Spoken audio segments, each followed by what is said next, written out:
गांव के किनारे फैले हरे भरे खेतों के बीच में एक किसान रघुनाथ अपने फावड़ा से मिट्टी जोत रहा था।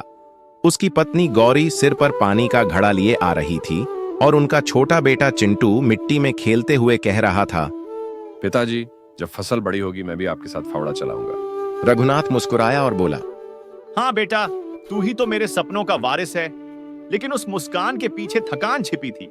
पिछले साल सूखा पड़ गया था, कर्ज बढ़ गया था और अब बिजली का बिल भी बाकी था। गौरी ने चिंता से कहा, रघुनाथ, बिजली वाले फिर आए थे, बोले बिल नहीं भरा तो मोटर काट देंगे। रघुनाथ ने गहरी सांस ली। बस इस साल भगवान मेहरबान हो जाए तो सब ठीक हो जाएगा। उसी शाम शहर के दफ्तर में कलेक्टर आनंद शर्मा गांव के पेड़ के नीचे बैठकर फाइलें देख रहे थे। एक क्लर्क आया और बोला, सर, एक किसान है रघुनाथ, कर्ज नहीं चुका पाया, जमीन जब्त करनी पड़ेगी। आनंद शर्मा ने कुछ देर फाइल देखी, फिर बोले, कानून सब पर बराबर है, पर कल मैं खुद उस गांव जाऊंगा। रात का वक्त था। आकाश में बादल गरज रहे थे, हवा तेज चल रही थी। रघुनाथ अपने खेत की रखवाली करने निकला था क्योंकि उसे बार बार लग रहा था कि कोई उसकी फसल खराब कर रहा है।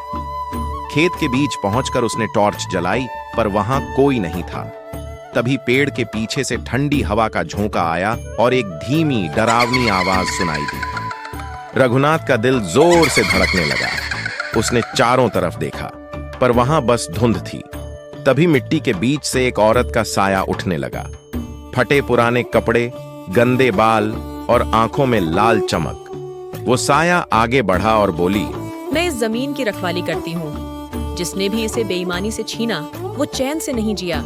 रघुनाथ डर के मारे जमीन पर गिर पड़ा और बेहोश हो गया। सुबह जब गौरी और गांव वाले खेत पहुंचे तो रघुनाथ बेहोश पड़ा था। लोगों ने कहा, रात इस खेत में फिर वही भूत दिखा होगा। गांव में पहले भी अफवाह थी कि इस खेत पर किसी औरत की आत्मा भटकती है।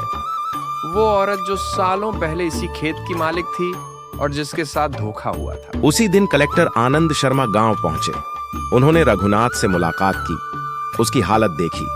गौरी ने रोते हुए कहा, साहब, हमने किसी की जमीन नहीं छीनी, बस मेहनत से गुजारा करना चाहते हैं। कलेक्टर ने खेत देखा तो उनके कदम अपने आप रुक गए।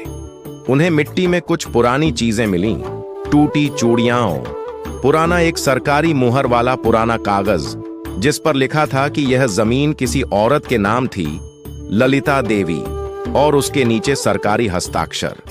कलेक्टर ने तहसील रिकॉर्ड निकलवाया तो सच सामने आया। कई साल पहले एक जमींदार ने चालाकी से उस औरत की जमीन हड़प ली थी। तब से गांव वाले कहते थे कि उसकी आत्मा खेत में भटकती है।